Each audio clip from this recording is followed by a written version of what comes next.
Hey, good morning. I want to get this message like this is something that's not going to be entertaining. It's not going to be no music playing in the background. It's just me walking with a powerful message. So, as a matter of fact, this is like for my kids 10, 15 years from now, when y'all going through something, right? I want you to look at this message and listen to it. I got off work the other day. I was driving my motorcycle to work, right? So when I got off, hopped on the bike, boom, started raining. It would start drizzling. Looked at the sky was clear, but it was drizzling. So I shot to the gas station. I got to the gas station, I got there, the sky was still clear, the sun out, everything good. And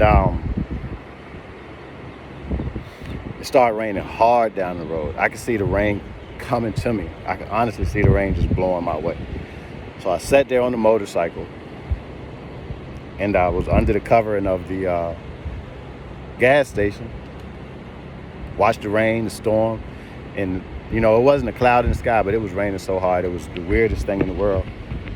Then, when the rain started slowing down, it was about to stop. A rainbow came out, and I looked at the rainbow in the sky. It was beautiful. I wanted to take a picture of it, but I was like, I just wanted to enjoy the moment, didn't record it or nothing. And then as I looked at the rainbow in the sky, I remember God's promise to Noah that he wouldn't destroy the earth by flood or by water again. And as I was sitting there and it was still drizzling, so I couldn't get on the motorcycle and ride off yet, I started remembering and think about if God made promises to me, is it promises from God that I need to remember in my own personal life? And he has, and I seem to have forgot about it. And when I look at the symbolism and the signs of the story, like how it was drizzling, it's like when little stress, little situations, when things don't work out, financial trouble come your way, you see it coming. I saw the rain coming from down the street. And you seek shelter. Boom, after you had the shelter for a while, you watch the storm come your way, you go through something. And then you reminded of God's promise, like the rainbow reminded me of God's promise to Noah. But then after that, I had to question myself about what God promised me. And I know what he promised me. So I would just like to share the fact that like sometimes in the middle of your situations, when things ain't going good, when it's rough, when you think that the world's raining on you, people raining on you, you're getting wet, you're on a motorcycle, you can't go forward, you got to wait it out. Things ain't going to work out after you wait it out anyway.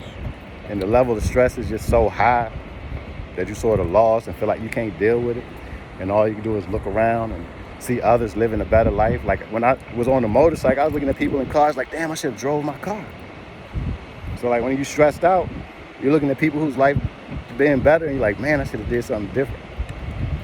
But like when that rainbow came out, I had to remember the promise. So remember God's promise in your life. Whatever it is, it's different for all of us. But whatever God's promise is for your life, like remember it, let it consume you, push through it, pray for it. But most importantly, you got to submit to it. You got to be willing to give up something. Sacrifice has to be made. Even though the blood of Christ was shed for the redemption of our sin, we got to present ourselves as living sacrifices, take it to the altar daily and slay it. So it's got to be something. Chew on that word, meditate on it. That's for you. That's for my kids. Years from now, you're going to need this message. So save it, put it in your phone, come back to it. I'll be dead and gone, but just going to bring some power in your life. Peace.